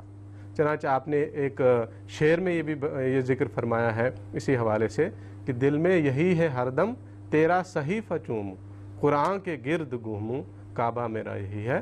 چنانچہ تمام دلائل کی بنیاد قرآن مجید ہوا کرتا تھا۔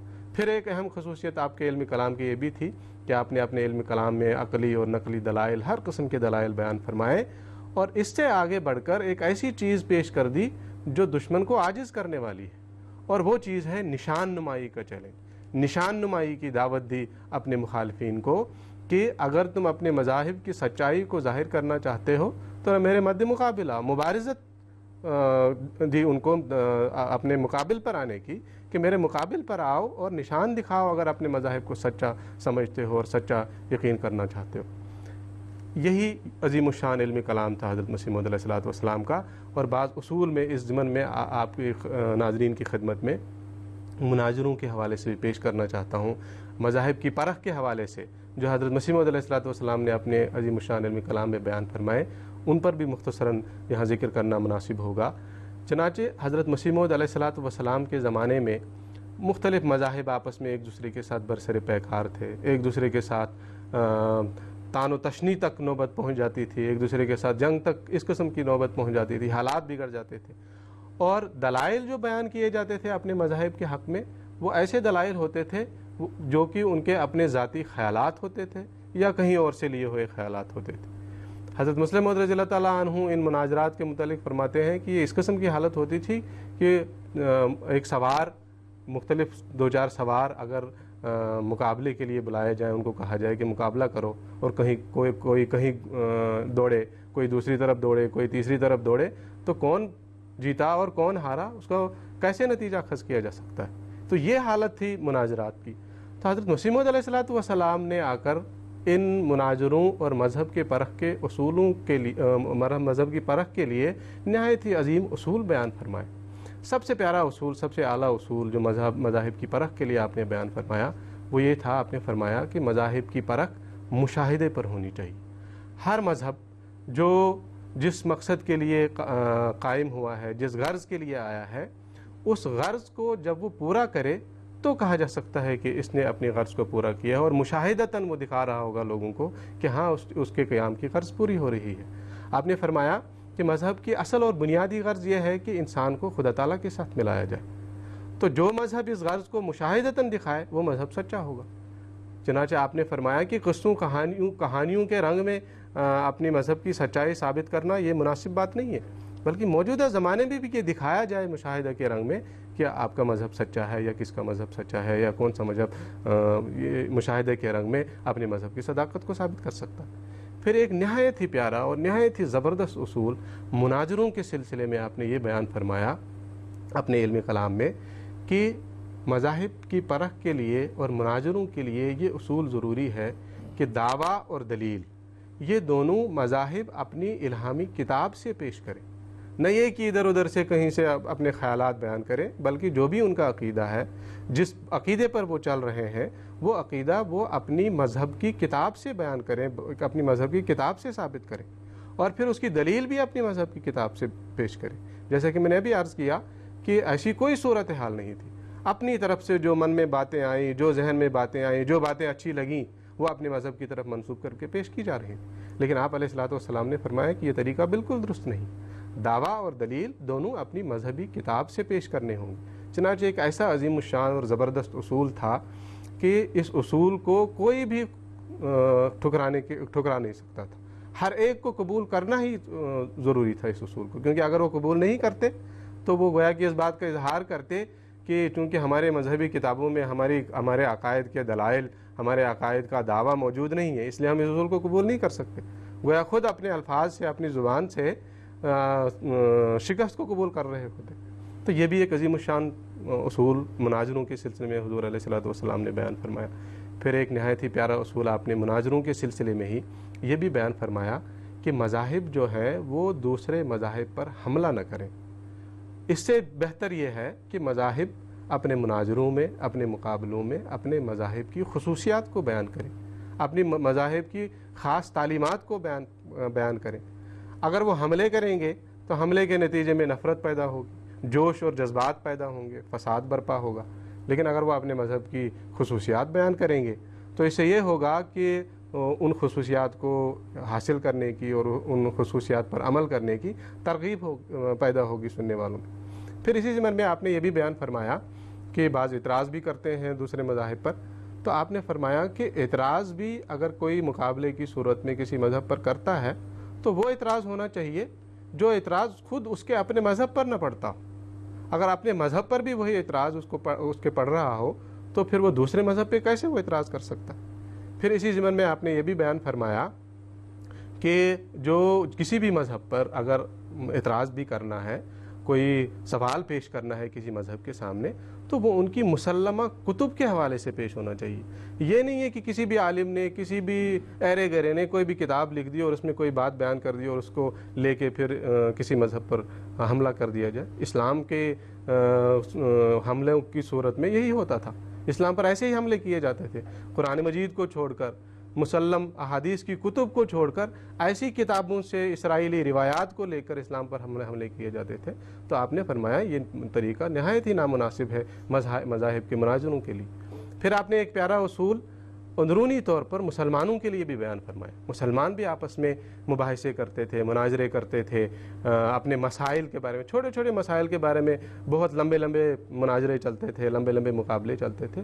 تو آپ نے ان کے حل کے لیے بھی ایک نہایت ہی پیارا اصول بیان فرمایا کہ بجائے اس کے کہ آپ مختلف علماء کے کتابوں سے حوالے نکال کر ایک دوسرے کے اوپر لعن طعن کریں، ہمارے مذہب کی کسوٹی قرآن مجید ہے۔ قرآن مجید کو بنیاد بنا کر ہمیں اپنے مسائل کو حل کرنا ہے، قرآن مجید پر ہماری نظر ہونی چاہیے، اس کے بعد سنت رسول اللہ صلی اللہ علیہ وسلم ہے، اس کے بعد احادیث ہے۔ تو یہ اندرونی طور پر ہمارے مسائل جو ہے حل کرنے کے لیے اس اصول کو حضرت مسیح موعود علیہ السلام نے بیان فرمایا۔ تو اس طرح سے آپ نے نہایت ہی عظیم الشان اصول مناظروں کے اور مذاہب کی پرکھ کے بھی بیان فرمائے۔ نہایت ہی ایک مختصر سے اقتباس آخر میں پیش کر کے اپنی بات کو ختم کروں گا۔ اسی علمی کلام اور مناظروں کے اصول کے حوالے سے ہی دہلی کے اخبار کرزن گیزٹ کے ایڈیٹر مرزا حیرت دہلوی صاحب کا یہ اقتباس ہے۔ وہ لکھتے ہیں، مرحوم کی وہ اعلیٰ خدمت جو اس نے آریوں اور عیسائیوں کے مقابلہ میں اسلام کی ہے وہ واقعی بہت ہی تعریف کی مستحق ہے۔ اس نے مناظرہ کا رنگ ہی بدل ڈالا اور ایک جدید لٹریچر کی بنیاد ہندوستان میں قائم کر دی۔ نہ بحیثیت ایک مسلمان ہونے کے بلکہ ایک محقق ہونے کے، یہ بھی حضرت مسیح موعود علیہ السلام کے معتقدین میں سے نہیں تھے، ان کو قبول کرنے والوں میں سے نہیں تھے، لیکن بحیثیت محقق ان کو بھی اعتراف کرنا پڑا اس بات کا۔ لکھتے ہیں کہ نہ بحیثیت ایک مسلمان ہونے کے بلکہ ایک محقق ہونے کے ہم اس بات کا اعتراف کرتے ہیں کہ کسی بڑے سے بڑے آریہ اور بڑے سے بڑے پادری کو یہ مجال نہیں تھی کہ وہ مرحوم کے مقابلہ میں زبان کھول سکتا۔ تو مختصراً اسی پر میں اپنی بات کو ختم کروں گا۔ جزاک اللہ، بہت شکریہ۔ ناظرین، حضرت اقدس مسیح موعود علیہ السلام کے علم کلام میں کے بارے میں ایک انسان کیا کہہ سکتا ہے، اس مختصر سے وقت میں آپ نے ان موتیوں کی کچھ تھوڑی سی جھلک بھر دکھانے کی کوشش کی ہے۔ ایک انسان بیان بھی نہیں کر سکتا اس حضرت مسیح اسلام کے کلام کی عظمت اور شوکت کہ جس کے متعلق اللہ تعالیٰ نے خود فرمایا ہے کہ کلام افصحت من لدن رب کریم، کہ یہ وہ کلام ہے جس کو اللہ تعالیٰ کی طرف سے فصاحت و بلاغت بخشی گئی ہے۔ اسی طرح ایک فارسی کا بھی آپ کو الہام ہوا تھا، در کلام تو چیز است کہ شعرا را در آن دخل نیست، کہ تیرے کلام میں ایک ایسی چیز ہے کہ جس میں شاعروں کو کوئی دخل نہیں ہے، یعنی دنیا کے عام ادیب اور شعراء ان کا جو ادب ہوتا ہے اللہ تعالیٰ کی طرف سے جس کو ودیت کیا جائے، تو وہ کہاں یہ وادیوں میں بھٹکنے والے اللہ تعالیٰ کے بھیجے ہوئے کے ادب کا مقابلہ کر سکتے ہیں۔ تو حضرت اقدس مسیح موعود علیہ السلام کے علم کلام کے بارے میں تو ہم کیا کہہ سکتے ہیں؟ آپ کے علم کلام کے بارے میں جو آپ کے مخالفین تھے انہوں نے بھی زبردست خراج تحسین پیش کی ہے۔ مولانا ابوالکلام آزاد نے آپ کے قلم کو، آپ کی زبان کو جادو اور قلم کو سحر کہا، اور آپ کی مٹھیوں کو بجلی کی 2 بیٹریاں کہا، اور کہا کہ آپ کی انگلیوں سے انقلاب کے تار الجھے ہوئے تھے۔ تو ایسے زبردست جو ہے خراج عقیدت جو ہے نا پیش کیے گئے حضرت اقدس مسیح موعود علیہ السلام کی وفات کے بعد۔ کچھ کالرز ہیں کافی دیر سے، ان سے ہم بات کرتے ہیں. قریشی عبدالحکیم صاحب ہیں، فہیم احمد راشد صاحب ہیں، بشارت احمد صاحب ہیں، مبشر احمد بٹ صاحب ہیں. ہم سب ان سے باری باری سوال کریں گے. سب سے پہلے میں مکرم قریشی عبدالحکیم صاحب جو بنگلور ہندوستان سے کافی دیر سے آن لائن ہیں، ہم ان سے بات کریں گے. قریشی صاحب السلام علیکم ورحمۃ اللہ وبرکاتہ. السلام علیکم ورحمۃ اللہ وبرکاتہ. خاکسار کا سوال یہ ہے، سید حضرت مسیح السلام کی پہلی معرکۃ الآراء تصنیف براہین احمدیہ کے لکھنے کی تاریخی وجوہات کیا تھی؟ براہین جلد اول کا بیشتر حصہ اشتہارات پر مبنی ہے. سیدنا حضرت مسیح السلام نے ان اشتہارات کے ذریعے دیگر مذاہب عالم کو کیا چیلنج دیا؟ جی ویسے تو یہ سوال ہمارے پروگراموں میں پہلے گزر چکا ہے.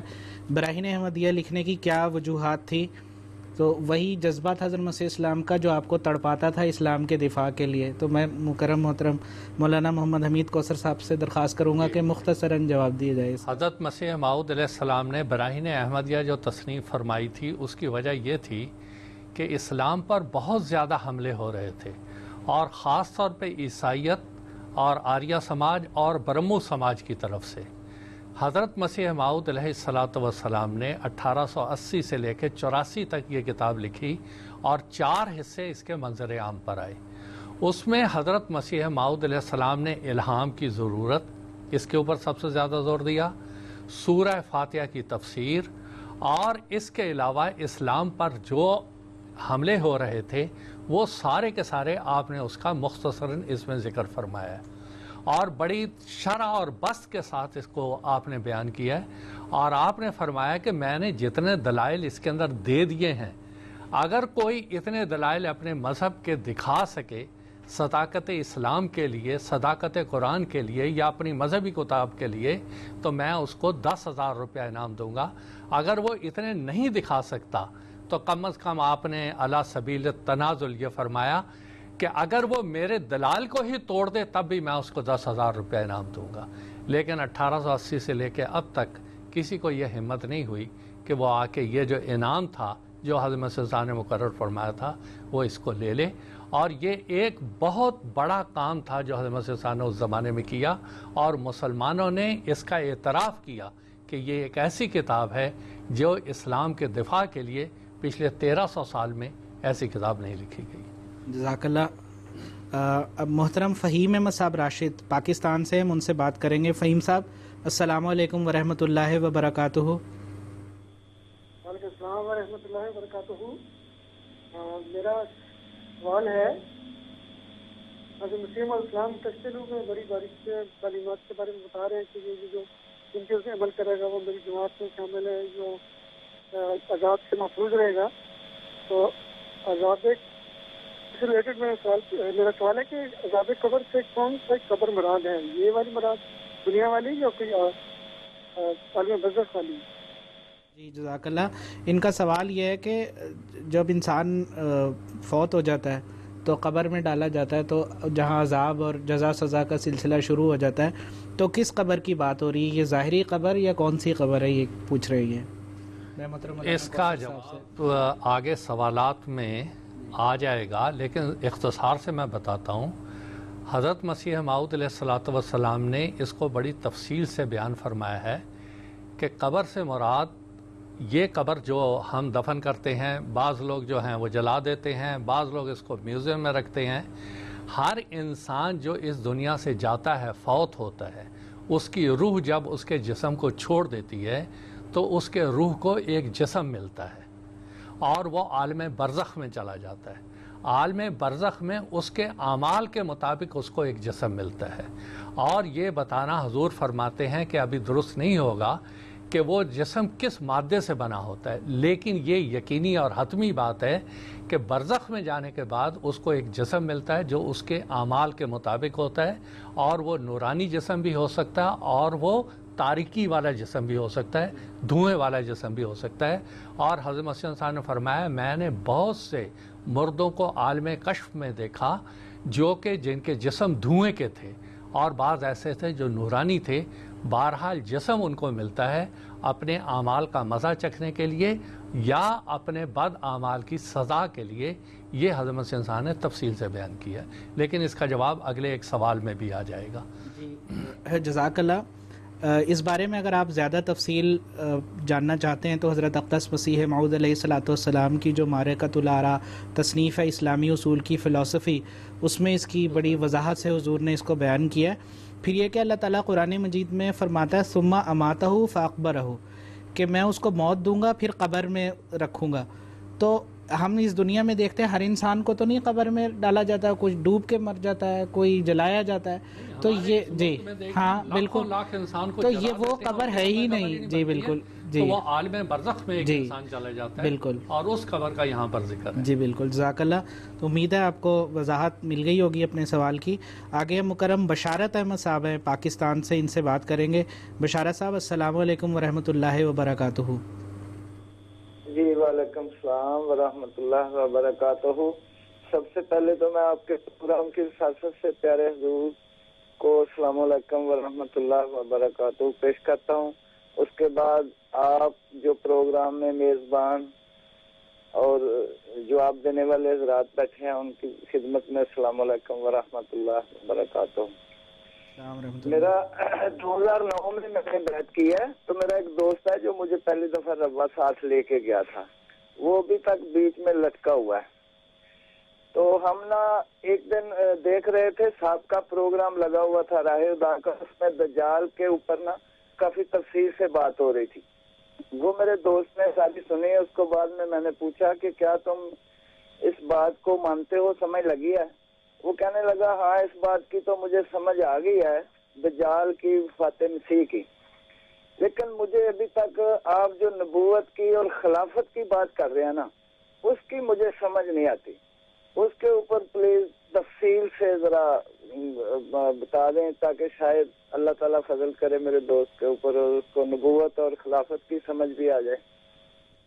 جزاک اللہ. نبوت حضرت اقدس مسیح موعود علیہ الصلوۃ والسلام کا جو نبوت کا مسئلہ، اس تعلق سے تفصیل کی تو یہاں پہ گنجائش نہیں ہے، آج ہمارا موضوع نہیں ہے. بہت بے شمار پروگرام ایم ٹی اے میں اس کے تعلق سے آ چکے ہیں، اور اگر آپ یوٹیوب انٹرنیٹ اگر آپ کے پاس مہیا ہے تو اس میں اگر آرکائیوز میں دیکھیں تو تمام پروگرام مہیا ہے، اور اس حوالے سے بڑی شرح اور بسط کے ساتھ تفصیل کے ساتھ روشنی ڈالی گئی ہے. لیکن پھر بھی چونکہ آپ نے سوال کیا ہے، میں محترم مولانا محمد حمید کو اثر صاحب سے ذکر کروں گا کہ اختصار کے ساتھ حضرت مسیح موعود علیہ الصلوۃ والسلام کا نبوت کا دعویٰ جو ہے وہ کیا اس کی حقیقت ہے، اس پر کچھ روشنی ڈالیں. سب سے پہلے بات یہ ہے کہ حضرت مسیح موعود علیہ الصلوۃ والسلام نے جس نبوت کا اعلان اور دعویٰ کیا ہے وہ ایک ذلی نبوت ہے، وہ ایک امتی ہونے کی حیثیت سے آپ کی نبوت ہے. اور یہ رسول کریم صلی اللہ علیہ وسلم نے جب یہ پیشگوئی فرمائی تھی کیفا انتم اذا نزل عیسی ابن مریم فیکم، اسی کے اندر یہ پیشگوئی تھی کہ جو ابن مریم اس امت میں آئے گا وہ اسی طرح سے ذلی نبی ہوگا اور امتی نبی ہوگا جیسے کہ مسیح علیہ السلام تھے. وہ کوئی الگ شریعت لے کر نہیں آئے تھے بلکہ شریعت موسوی کے تابع تھے. اب یہاں پر ایک انہوں نے سوال کیا، اس لیے میں چھوٹی سی ایک بات اور عرض کر دیتا ہوں کہ رسول کریم صلی اللہ علیہ وسلم نے آنے والے کا نام نبی رکھا ہے، اور مسلم کی حدیث میں 4 دفعہ آپ کو نبی اللہ کہا گیا ہے. اور یہ غلط فہمی بالکل دور ہو جانی چاہیے کہ حضرت مسیح موعود علیہ السلام کا دعویٰ کوئی شریعت والے نبی ہونے کا نہیں ہے جیسے کہ سیدنا محمد مصطفیٰ صلی اللہ علیہ وسلم. آپ کو اللہ تعالیٰ نے قرآن مجید کی اس آیت کے مطابق وَمَن يُطِعِ اللَّهَ وَالرَّسُولَ فَأُولَٰئِكَ مَعَ الَّذِينَ أَنْعَمَ اللَّهُ عَلَيْهِم مِّنَ النَّبِيِّينَ وَالصِّدِّيقِينَ وَالشُّهَدَاءِ وَالصَّالِحِينَ وَحَسُنَ أُولَٰئِكَ رَفِيقًا. جو اللہ اور محمد مصطفیٰ صلی اللہ علیہ وسلم کی اطاعت کرے گا اللہ تعالیٰ اس کو 4 روحانی انعامات دے گا، اس میں سے نبی، صدیق، شہید اور صالح. آپ کا دعویٰ اللہ اور محمد مصطفیٰ صلی اللہ علیہ وسلم کی اطاعت کے نتیجے میں آپ کو یہ مقام نبوت دیا گیا ہے، اور یہ احیاء اسلام کے لیے اور خدمت اسلام کے لیے. یہاں میں آپ کے دوست سے بڑے ادب سے ایک بات عرض کرنا چاہتا ہوں. آج آپ اکثر مسلمان وہ ختم نبوت کی دہائی دیتے ہیں کہ جماعت احمدیہ ختم نبوت پر ایمان نہیں رکھتی، دیکھیں ہم سیدنا محمد صلی اللہ علیہ وسلم کو آخری صاحب شریعت نبی مانتے ہیں. آپ کے بعد قیامت تک کوئی نبی نئی شریعت لے کر اس روئے زمین پر نہیں آ سکتا. مگر یہ ہمارے مسلمان بھائی، غیر احمدی بھائی، ایک طرف تو رسول اکرم صلی اللہ علیہ وسلم کو خاتم النبیین کہتے ہیں اور دوسری طرف عیسیٰ علیہ السلام کو آسمان سے نیچے اتار رہے ہیں. میں یہ سوال کرتا ہوں آج ان سب سے جو خاتم النبوین کی دعائی دیتے پھرتے ہیں کہ آج اگر عیسیٰ علیہ السلام آئیں گے تو بتائیں ختم نبوت کے معنی کیا بنیں گے؟ کون خاتم النبیین ہوگا، عیسیٰ علیہ السلام یا محمد صلی اللہ علیہ وسلم، صاحب انجیل یا صاحب قرآن؟ آپ خود توڑتے ہیں اور الزام جماعت احمدیہ پہ لگاتے ہیں. جماعت احمدیہ تو ایک بڑا ہی معقول وہ عقیدہ پیش کرتی ہے جو قرآن اور حضرت محمد مصطفیٰ صلی اللہ علیہ وسلم کے احادیث کے مطابق ہے. دیکھیں اگر کوئی آج صحیح محافظ ختم نبوت ہے تو وہ صرف اور صرف امام مہدی علیہ السلام ہے. اور یہی بات رسول اکرم صلی اللہ علیہ وسلم نے فرمائی تھی، کیونکہ حضور کو پتہ تھا کہ ان لوگوں نے، اللہ تعالیٰ کو پتہ تھا اور اسی بنا پر یہ پیش گوئیاں تھیں کہ یہی لوگ ہیں جو عیسیٰ علیہ السلام کی آمد کا عقیدہ رکھیں گے اور رسول اکرم صلی اللہ علیہ وسلم کی ختم نبوت کے جو بالکل منافی بات ہوگی. اس لیے اس کے دفاع کے لیے، اس ختم نبوت کے تحفظ کے لیے اللہ تعالیٰ نے امام مہدی علیہ السلام کو بھیجا اور آپ نے یہ بتایا کہ یہ جو تم مسیح کو لا کے نبوت کو پاش کر رہے ہو، محمد صلی اللہ علیہ وسلم کی نبوت کو، یہ بالکل غلط ہے اور یہ ہونے نہیں دیں گے. ہم محمد صلی اللہ علیہ وسلم کو ہی آخری صاحب شریعت نبی مانتے ہیں. اس کے بعد صاحب انجیل نہیں آ سکتا. آئے گا تو محمد صلی اللہ علیہ وسلم کا مطیع آئے گا جو احیاء اسلام اور احیاء قرآن کے لیے آئے گا، اور یہی رسول اکرم صلی اللہ علیہ وسلم اور یہی قرآن مجید نے بیان کی. آگے رہی خلافت کی بات. دیکھیں خلافت رسول اکرم صلی اللہ علیہ وسلم کی حدیث سے ثابت ہے. آیت استخلاف جو سورہ نور میں ہے اس میں ثابت ہے. اور رسول اکرم صلی اللہ علیہ وسلم نے فرمایا ثم تکون الخلافت علی منہاج النبوت، کہ ایک ذلی نبوت قائم ہوگی، ایک شخص امام مہدی علیہ السلام آئیں گے، اس کے بعد ایک خلافت کا سلسلہ شروع ہوگا. آج خلافت نہ ہونے کی وجہ سے ایک عرب مسلمان جس طرح در بدر ہے، بتائیں کہ اس کو آج ساری دنیا دیکھ رہی ہے، اس کا حل کیا ہے؟ ابھی جہاد کی میں نے بات کی، رسول اکرم صلی اللہ علیہ وسلم حتیٰ کہ جہاد اصغر اور قتال کی جو بات کر رہے ہیں، یہ رسول اکرم صلی اللہ علیہ وسلم کی واضح حدیث ہے، انما الامام جنۃ یقاتل من ورائہ ویتقی بہ، کہ امام ایک ڈھال ہوتا ہے، جہاد اس کے پیچھے ہوتا ہے. ڈھال ہی نہیں تو جہاد کہاں کرنے جا رہے ہیں؟ کس سے کرنے جا رہے ہیں؟ کیا وہ جہاد جو آج مسلمان آپس میں کر رہے ہیں، قتل و غارت، اس کا نام جہاد رکھا جاتا ہے؟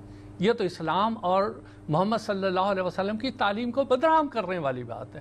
افسوس کی بات ہے، دل خون خون ہوتا ہے. جو حالات آج مصر میں بن رہے ہیں، جو حالات آج سیریا میں بن رہے ہیں، جو حالات آج لیبیا میں بن رہے ہیں، جو حالات آج ٹیونس میں بن رہے ہیں، جو حالات آج یمن میں بن رہے ہیں، جو حالات آگے بننے والے ہیں، آپ یہ یمن وغیرہ یہ سارے میں، پوری دنیا میں جو حالات بن رہے ہیں، دل پاش ہو جاتا ہے کہ یہ رسول اکرم صلی اللہ علیہ وسلم کی طرف منسوب ہونے والے کس قسم کی بات کر رہے ہیں. تو حضرت خلیفۃ المسیح خامس نصرہ اللہ نصر عزیزہ نے کل ہی ایک خطبہ ارشاد فرمایا ہے، آپ ایک ڈھال ہیں. آپ نے مسلمانوں کو بتایا کہ دیکھو یہ میرے پیچھے آؤ، اسلامی تعلیمات کے پیچھے آؤ، تبھی تم بچ سکو گے، ورنہ تمہیں بچنے کا کوئی اور راستہ نہیں. اس سے زیادہ واضح بات کون سی ہو سکتی ہے؟ امام کہاں ہے؟ الامام انما الامام جنۃ، وہ جنہ، وہ ڈال ہے کہاں؟ تو وہ صرف جماعت احمدیہ کے پاس ہے جو اللہ تعالیٰ نے قائم کی ہے. یہ آپ کے اب دوست سے آپ بڑی ہی عاجزی کے ساتھ میں یہ عرض کر رہا ہوں کہ اس وقت اس ڈھال کے پیچھے آئیں، یہی عافیت کا اظہار ہے، جیسا کہ ابھی آپ نے سنا. جزاک اللہ. میں ان کے جو سائل تھے ان کے دوست سے یہ بھی عرض کرنا چاہوں گا کہ ان کو وفات مسیح پہ تو ویسے ہی یقین آ چکا ہے، کہہ رہے ہیں مجھے بات سمجھ آ گئی ہے. تو جیسا کہ آپ نے حدیث پیش کی ہے کہ اب جو آنے والا مسیح موعود ہے وہ لازماً اسی امت سے ہوگا، اور اس کا عہدہ تو خود حضور صلی اللہ علیہ وسلم نے نبی اللہ فرما دیا. تو جب حضور صلی اللہ علیہ وسلم نے نبی اللہ فرما دیا تو پھر آپ کو کیا اعتراض ہے؟ کیونکہ آنے والے کا عہدے کا تعین ہم نے نہیں کرنا، اللہ اور اس کے رسول نے کرنا ہے، جو کر دیا ہے. تو یہ تو کوئی ایسی بات نہیں ہے. تو آگے چلتے ہیں. مبشر احمد صاحب ہیں آئرلینڈ سے، وہ آن لائن ہیں، ہم ان سے بات کریں گے. اس کے بعد اعجاز صاحب بھی ہیں، محمد رمضان صاحب ہیں، ان سے بات کریں گے. تو مبشر احمد صاحب السلام علیکم ورحمۃ اللہ وبرکاتہ. وعلیکم السلام ورحمۃ اللہ وبرکاتہ. سب سے پہلے تو میں پیارے حضور کی خدمت میں اور بزرگان سلسلہ اور MTA کی تمام ارکان کی خدمت میں محبت بھرا السلام علیکم. اور دوسرا میں آپ سے سوال یہ تھا کہ حضرت مسیح موعود علیہ السلام نے جب اپنی پہلی کتاب براہین احمدیہ شائع کرنی تھی تو اس کے لیے آپ نے بہت سارے اشتہار دیے کہ وہ کتاب کے لیے شائع کرنے کے لیے پیسے چاہیے. حالانکہ دوسری طرف ہم یہ بھی پڑھتے ہیں کہ حضرت مسیح موعود علیہ السلام کا خاندان رئیس قادیان خاندان تھا اور آپ کی جائیداد بھی بہت وسیع تھی، حتیٰ کہ جب بہشتی مقبرے کا قیام ہونا تھا اپنے پاس سے زمین دی تو جب حضور کی بہت ساری جائیداد پہلے ہی موجود تھی تو پھر کتاب کے لیے دوسروں سے چندہ مانگنے میں کیا حکمت ہوگی؟ جزاک اللہ مبشر صاحب. میں محترم مولانا محمد امید کوثر صاحب سے کہتا ہوں مختصر اس کا جواب دے دیں. آگے بھی یہ ہے کہ جس زمانے میں حضرت مسیح عیسیٰ نے یہ کتاب تصنیف فرمائی تھی 1880 میں، اس وقت جائیداد تو آپ کی بے شک تھی اور ملکیت بھی آپ کی تھی مگر آپ کے قبضے میں نہیں تھی. اور وہ زمانہ ایسا تھا جب کہ آپ کو کوئی آمد نہیں تھی اور اشاعت اسلام کے لیے آپ نے کچھ پیسے تو آپ کے پاس تھے، اس میں کوئی شک نہیں، لیکن کیونکہ یہ ایک بہت بڑا مالی اس کے لیے اخراجات کی ضرورت تھی، اس لیے آپ نے ایک تو ان لوگوں کو ثواب میں شریک کرنے کے لیے اور ان لوگوں کی یہ دکھانے کے لیے، شاید اللہ تعالیٰ یہ دکھانا چاہتا تھا کہ ان لوگوں کے اسلام کے لیے غیرت کیا ہے. حالانکہ اس وقت تو حضرت مسیح صاحب کا نہ کوئی دعویٰ تھا، نہ جماعت تھی، نہ نبوت تھی، نہ مسیح موعود کا آپ نے اعلان فرمایا تھا، نہ مہدی موعود کا اعلان فرمایا تھا. یہ تو صرف ایک دفاع اسلام کے لیے کتاب لکھی جا رہی تھی. اس وقت اللہ تعالیٰ مسلمانوں پہ ہی یہ ظاہر کرنا چاہتا تھا کہ یہ ان کی اسلام کے لیے غیرت، اور یہ اللہ تعالیٰ نے دکھا دیا. اور باقی انتظام تو اللہ تعالیٰ کی ذات نے کرنے تھے، کر دیے. کتاب شائع بھی ہوئی اور بڑے حضور نے اس کو بھیجا بھی اور بار بار پھر وہ شائع ہوئی. اب رہا سوال کہ جس زمانے کی آپ بہشتی مقبرے کی بات کر رہے ہیں یہ 1905 کی بات ہے. اس کے بعد حضرت مسیح عیسیٰ کی جائیداد آپ کے قبضے میں تھی اور آپ نے اپنی زمین کا جو حصہ تھا وہ آپ کا جو بہشتی مقبرے کا جنوبی حصہ ہے آپ نے وہ سارا بہشتی مقبرے کے لیے دیا. اب تو خیر سارے کا سارا ہی بہشتی مقبرہ، وہ ساری کی ساری جتنی زمین حضرت مرزا غلام محمد صاحب یا مرزا غلام قادر صاحب کی تھی وہ ساری کی ساری بہشتی مقبرے میں آ چکی ہے. یہ جو بہشتی مقبرے والی بات ہے یہ بات کی بات ہے. جو براہین احمدیہ چھپنے کا زمانہ ہے وہ 1880 کا ہے، وہ بالکل ابتدائی کے بات ہے. اس وقت ساری جائیداد کے مالک اور قابض صاحب کے بھائی مرزا غلام قادر صاحب مرحوم تھے. جزاک اللہ. اب آگے چلتے ہیں. محمد رمضان وسیم صاحب ہیں پاکستان سے ہولڈ پر، اور اس کے بعد مکرم اعجاز صاحب ہیں جرمنی سے. ان دونوں سے بات کریں گے. سب سے پہلے محمد رمضان صاحب. محمد رمضان صاحب السلام علیکم ورحمۃ اللہ وبرکاتہ.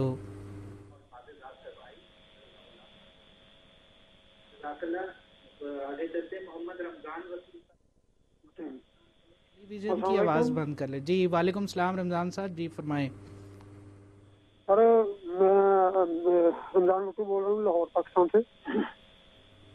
ہلو، کی آواز آ رہی ہے؟ اپنا سوال پیش کریں. اچھا جی، میرا سوال یہ ہے کہ اب سے پہلے شروع میں جہاد کے اوپر بات ہو رہی تھی تو یہاں پاکستان میں تو آئے دن اخبارات میں جہاد کے متعلق جو احمدیوں کے خلاف ہی کیا جاتا ہے چھپتا رہتا ہے. اور پچھلے دنوں یہ 7 ستمبر کو بھی ہوا ہے بہت کچھ، اور ہمارے یہ احمدی بھائیوں کو بھی کبھی کراچی میں زیادہ تر مارتے ہیں، قتل شہید کرتے ہیں.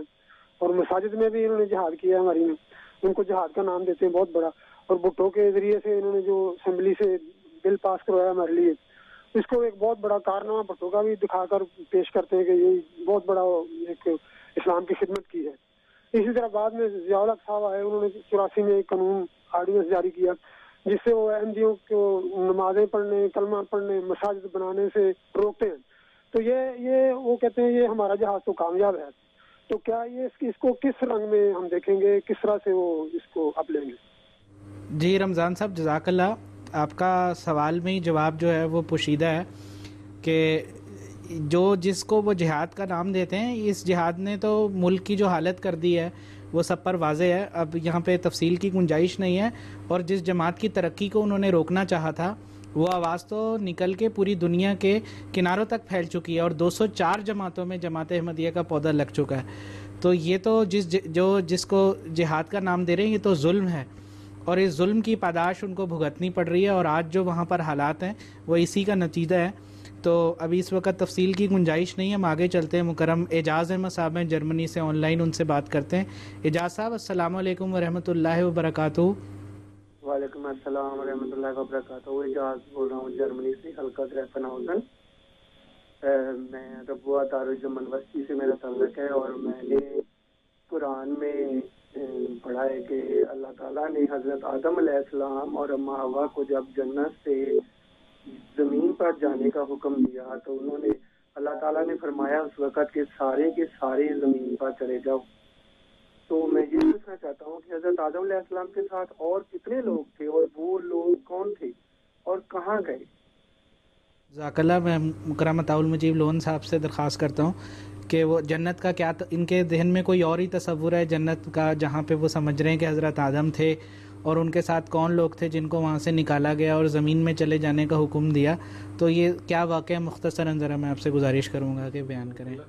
حضرت مسلم موعود رضی اللہ تعالیٰ عنہ نے اس بارے میں اپنی تفسیر میں مختلف جگہوں میں تفسیر میں ذکر کیا۔ حضرت آدم علیہ السلام کو، جو خصوصاً جو دیگر امت مسلمہ کے جو دیگر فرقے ہیں، ان کا یہ تصور ہے کہ حضرت آدم علیہ السلام دنیا کے پہلے شخص ہیں، اور حضرت حوا علیہ السلام ان کی بیوی تھی، اور یہ پہلے دو وجود ہیں جن سے سارا سلسلہ جو انسانیت کا ہے یہاں سے شروع ہوا ہے۔ تو یہ تصور ہونے کی وجہ سے پھر ان کے ذہن میں اس قسم کا خیال پیدا ہوا کہ وہ تو دو ہی تھے، تو پھر وہ کون لوگ تھے جن کو پھر جمیعاً کے الفاظ استعمال کیے گئے کہ تم سب کے سب فلاں جگہ جاؤ؟ تو دو کے لیے تو اس طرح استعمال نہیں ہونا چاہیے، میرے خیال سے اسی تناظر میں ان کا سوال پیدا ہوا۔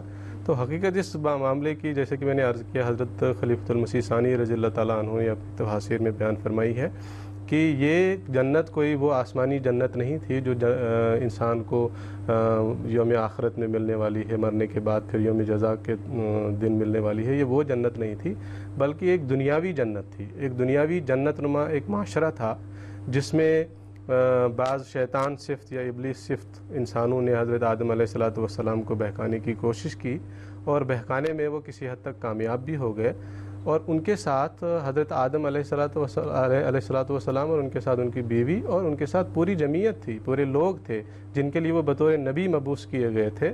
ان کو کیونکہ وہاں ابلیس صفت لوگ آ گئے تھے اور اس جنت نما ماحول کو وہ بگاڑ رہے تھے، خراب کر رہے تھے، اس لیے اللہ تعالیٰ نے ان کو یہ حکم دیا کہ یہاں سے وہ ہجرت کر کے دوسری جگہ چلے جائیں، اور ان کے ساتھ جتنے بھی دوسرے جو لوگ تھے جو ان کے ماننے والے تھے، متبعین تھے، ان کو بھی ساتھ لے کر یہاں سے ہجرت کریں، تاکہ ان کا جو اپنا جنت نما ماحول ہے، معاشرہ ہے، وہ قائم رہے، اور شیطان اور ابلیس صفت لوگوں کے ساتھ خلط ملط نہ ہو جائے۔ میں مختصر بہت شکریہ۔ اب ہم اپنے جو اصل موضوع ہے اس کی طرف واپس لوٹتے ہیں۔ حضرت اقدس مسیح موعود علیہ السلام کی علم کلام کی بات ہو رہی تھی، مکرم مولانا عطاء المجیب صاحب لون نے اس کو تفصیل سے اس بارے میں ذکر کیا کہ کیا خصوصیات تھی حضرت مسیح موعود علیہ السلام کے علم کلام کی۔ میں مکرم مولانا محمد حمید کوثر صاحب سے یہ دریافت کرنا چاہتا ہوں کہ وہ کیا دلائل کے انبار تھے جو حضرت اقدس مسیح موعود علیہ السلام نے لگائے اسلام کی تائید میں، جو ہمیشہ ہمارے لیے جو ہے ایک خزانہ ہے، اور آئندہ کبھی بھی اسلام کے خلاف کوئی ایسا اعتراض نہیں ہو سکتا جس کے متعلق حضرت اقدس مسیح موعود علیہ السلام نے جواب نہ دے دیا ہو۔ قرآن مجید کی تفاسیر لکھی اور بے شمار 80 سے زائد آپ نے کتب لکھی، تو اس تعلق سے میں چاہتا ہوں آپ کچھ تفصیل بیان کریں۔ جی، حضرت مسیح موعود علیہ السلام نے جو علم کلام چھوڑا، جو علم کلام آپ کے ذریعے سے معرض وجود میں آیا، وہ جماعت احمدیہ کا تو کام آ ہی رہا ہے، غیر بھی اس سے بہت استفادہ کر رہے ہیں۔ اب مثال کے طور پہ چند ایک باتیں میں بیان کرتا ہوں کہ حضرت مسیح موعود علیہ السلام وہ پہلے شخص ہیں جنہوں نے اس بات کا انکشاف فرمایا کہ عیسیٰ علیہ السلام یروشلم سے یا بیت لحم سے ہجرت کر کے وہ کشمیر تشریف لائے، اور آپ نے اس کے لیے مسیح ہندوستان کتاب تصریف فرمائی، اور آپ نے اس کے اوپر جو ابواب باندھے اس میں سب سے پہلے انجیل کے دلائل آپ نے دیے کہ جس سے یہ ثابت ہوتا ہے کہ عیسیٰ علیہ السلام یروشلم سے آپ کشمیر آئے، اور آپ نے سب سے پہلے انجیل کے اور تورات کے دلائل لیے، اس کے بعد آپ نے قرآن مجید اور احادیث سے دلائل بیان کیے، اس کے بعد آپ نے طب سے دلائل بیان کیے، مرہم عیسیٰ وغیرہ سے، اس کے بعد آپ نے تاریخ سے بہت سے شواہد پیش کیے۔ اب یہ بات ایک ایسی تھی کہ 2000 سال میں کسی نے یہ بات نہیں کہی تھی۔ مسیح موعود علیہ السلام نے اسی انجیل سے جو کہ پڑھی جاتی تھی، اس میں یوحنا میں یہ لکھا ہوا تھا کہ اس بھیڑ خانے کی بھیڑیں اور بھی ہیں، مجھے وہاں تک پہنچنا ہے۔ لیکن مسیح موعود علیہ السلام پہلے شخص تھے جنہوں نے یہ انکشاف کیا اور دنیا کے سامنے یہ بیان کیا کہ عیسیٰ علیہ السلام وہاں سے یہاں آئے اور یہاں دفن ہوئے۔ آج آپ دیکھ لیں کہ مسیح انسان نے مسیح ہندوستان میں یہ کتاب لکھی تھی، اس قادیان میں بیٹھ کے لکھی تھی، 10-12 فٹ کا کمرہ تھا جس میں آپ بیٹھے ہوئے تھے اور آپ نے یہ کتاب تصنیف فرمائی تھی۔ کوئی آپ کے پاس دنیا کا انٹرنیٹ اور یہ جو آج کل وسائل ہیں، کتابیں ہیں بڑی بڑی، وہی کوئی نہیں تھی، لیکن آپ نے نقشے سے، آپ نے دلائل سے یہ ثابت کیا کہ عیسیٰ علیہ السلام یہاں آئے ہیں۔ اور یہی پولس کہتا ہے کہ اگر مسیح کا صلیب پر مرنا اور مردوں سے زندہ جی اٹھنا یہ ثابت نہیں تو ہمارا عقیدہ غلط۔ اب یہ اتنا بڑا علم کلام دنیا میں بھوچال مچا دیا، اس کے بعد سینکڑوں کتابیں اس موضوع پہ لکھی جا رہی ہیں، ابھی تک لکھی جا رہی ہیں۔ اب چاہے وہ حضرت مسیح عیسیٰ کا نام لیں یا نہ لیں، حضرت مسیح موعود علیہ السلام نے 2000 سال میں، آپ پہلے شخص سے، یا 1900 سال میں، 1800 سال میں، اس وقت تو 1800 ہی بنتے ہیں، پہلے شخص تھے جس نے دنیا کے سامنے یہ تحقیق پیش کی، اور کوئی دنیا میں یہ شخص پیش نہیں کر سکا، پہلی بات۔ دوسری بات، اس زمانے میں احساس کمتری کے شکار ہو گئے تھے مسلمان۔ سر سید احمد جیسا انسان جو ایک پڑھا لکھے انسان تھے، بہت اچھے انسان تھے، لیکن وہ بھی بعض مسائل کا یورپین حملوں کے سامنے جواب نہیں دے سک رہے تھے۔ وہ کہہ رہے تھے وہی کوئی چیز نہیں ہے، نہ وہی خارجی ہے نہ اندرونی ہے، دل کے خیالات ہیں، دعا کوئی چیز نہیں ہے، ملائکہ کوئی چیز نہیں ہے۔ انہوں نے اس کی مختلف تعویلیں کی۔ حضرت مسیح موعود علیہ السلام نے آئینہ کمالات اسلام اور برکات الدعا لکھ کر ان سارے خیالات کا کلا کامہ کر دیا، اور یہ 2 کتابیں ایسی ہیں، اور تیسری اس کے ساتھ اسلامی روزی ملائیں، کہ قیامت تک مسلمانوں کی رہنمائی کرتی رہیں گی۔ آج بھی جب پڑھتے ہیں ہم جیسا ایک حقیر انسان، جاہل انسان، نیا سے نیا نور، جیسے آج کے بارے میں حضرت مسیح صاحب بات کر رہے ہیں، اور یہاں تک حضرت مسیح صاحب نے یہ برکات الدعا میں سر سید صاحب کو لکھا کہ میں بعض دعاؤں کے بارے میں آپ کو پہلے اطلاع دے دوں گا کہ اللہ تعالیٰ نے مجھے خبر دی ہے یہ یا ایسا ہونے والا ہے، اور آپ دیکھ لیں۔ اور ہندوستان کے ایک لیڈر کے بارے میں، جو پنڈت لیکھ رام کے بارے میں آپ نے بتا بھی دیا۔ ایک اس بارے میں آپ نے جو لٹریچر دنیا کے سامنے دیا کہ جدید علوم اسلام کے سامنے نہیں ٹک سکتے، اور بہترین شاہکار حضرت مسیح صاحب کا آئینہ کمالات اسلام ہے۔ اس بارے میں جتنی دفعہ اسے آپ پڑھیں وہ نئی سے نئی کتاب ہے، اور پتہ نہیں کیا خزائن ہے، وہ ایک بہتا ہوا چشمہ ہے۔ جب بھی جو ضرورت کی چیز، مجھے تو کم از کم جب بھی میں نے پڑھا، نئی سے نئی چیز اس کے اندر مل جاتی ہے۔ آگے کیونکہ اتنا ٹائم نہیں ہے اس لیے اختصار سے بات کرتا ہوں۔ حضرت مسیح موعود علیہ السلام کی قرآن مجید سے بے انتہا محبت تھی۔ اس کا نتیجہ یہ تھا کہ حضرت مسیح موعود علیہ السلام کہہ رہے ہیں کہ ایک دن میں بہت زیادہ پریشان تھا کہ اے اللہ مجھے کوئی نئی معارف کی چیز دکھا، کوئی معرفت کا نقطہ دکھا۔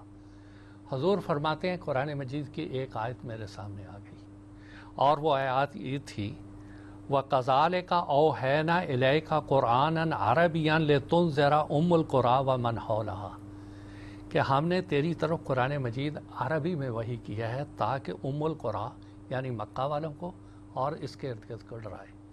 حضور فرماتے ہیں کہ یہ آیت چمکتی ہوئی میرے سامنے آئی اور میں سمجھ گیا اس کے اندر کوئی بات ہے۔ مسیح موعود علیہ السلام 1300 سال میں پہلا شخص جس نے دنیا کو ایک نئی نہج دی کہ ساری زبانوں کی ماں، ام الالسنہ، ام اللغات، وہ لغہ عربی ہے۔